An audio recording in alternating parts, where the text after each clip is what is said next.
Oi pessoal, tudo bem? Eu sou o professor César e vou falar com vocês hoje sobre lâminas de faces paralelas. O que é uma lâmina de faces paralelas? É uma associação de dois dióptros planos. Em outras palavras, é um pedaço de vidro, onde tanto um lado como o outro são retinhos e planos, tá? Um pedaço de vidro, por exemplo, tá? O que acontece? Vocês estudaram em refração que quando um raio vem se propagando e passa de um meio para outro, penetra em outro meio, refrata, atravessando um outro meio, ele sofre um desvio, lembra? Porque a velocidade altera, cada meio material tem seu índice de refração absoluto. Então estou colocando um exemplo aqui para vocês de uma lâmina de faces paralelas. Imagina que pudesse ser um pedaço de vidro deitado, tá? Então, lâmina de faces paralelas. Vidro. Desse lado nós temos ar, aqui embaixo ar. O que vai acontecer com o raio de luz? Ele vai atravessar. Só que, como ele está mudando de um meio para o outro, e depois deste meio para outro, ele vai sofrer desvios.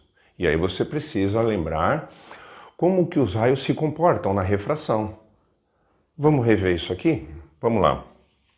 Eu vou colocar um raio incidindo desse jeitão aqui, ó. Então, o raio que chega, chamamos ele de raio incidente, né? Onde ele bateu, a gente vai traçar uma reta chamada normal. Lembra disso? E essa reta normal, obrigatoriamente, tem que estar formando 90 graus com a superfície, que separa um meio do outro, né? Muito bem, você nota que esse raio que chegou desse jeito, ele não vai atravessar assim, retinho. Ele não vai atravessar desse jeito, ele vai sofrer desvio. Então esse pontilhado eu fiz aqui para mostrar para vocês o que seria o prolongamento dele caso ele não desviasse. Mas vai desviar. Vamos ver. Ele chegou aqui com um ângulo que eu vou chamar de ângulo incidente. Incidente. Esse raio está vindo do ar e vai penetrar no vidro. O ar tem um índice de refração menor, que vale 1. O N do ar é 1, lembra?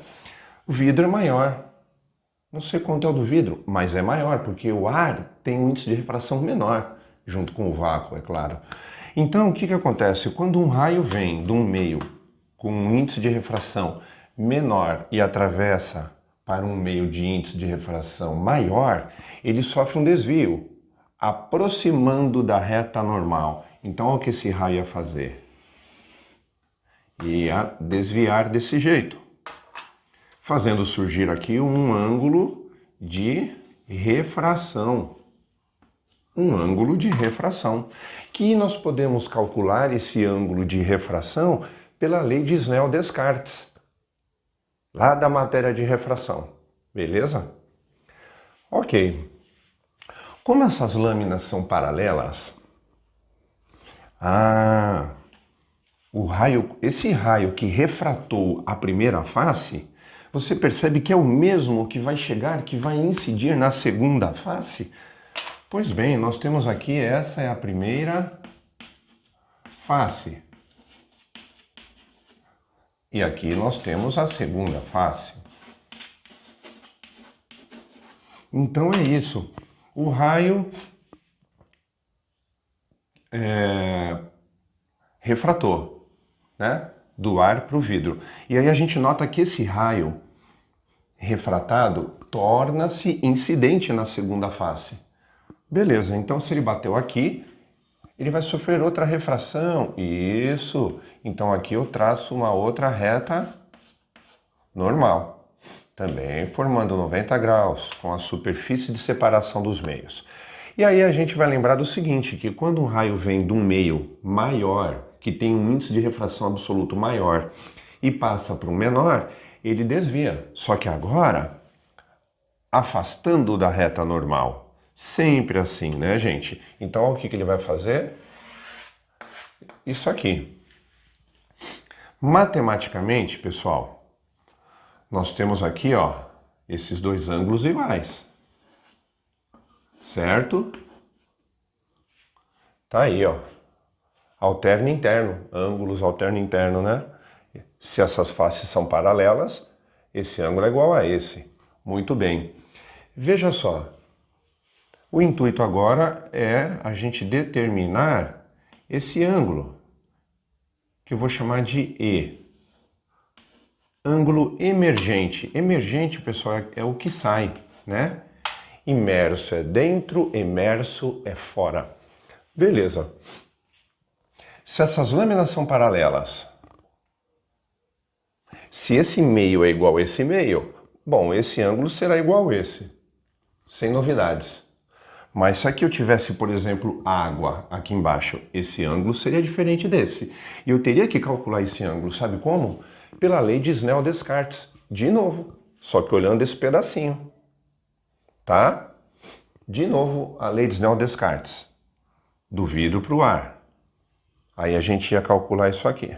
Esse ângulo chamado ângulo emergente. Porque esse é o raio emergente, é o que saiu da lâmina de faces paralelas, né? Tá. Outra pergunta que poderia surgir aqui seria a seguinte: quanto foi esse desvio sofrido entre o raio que chegou e o raio que saiu? Você vê que ele sofreu um desvio lateral? Ó, o prolongamento dele. E ó como ele sai, tá? Isso chama-se desvio lateral. Se o exercício pede para você calcular esse desvio lateral que o raio sofreu, né? Você vai usar essa equaçãozinha.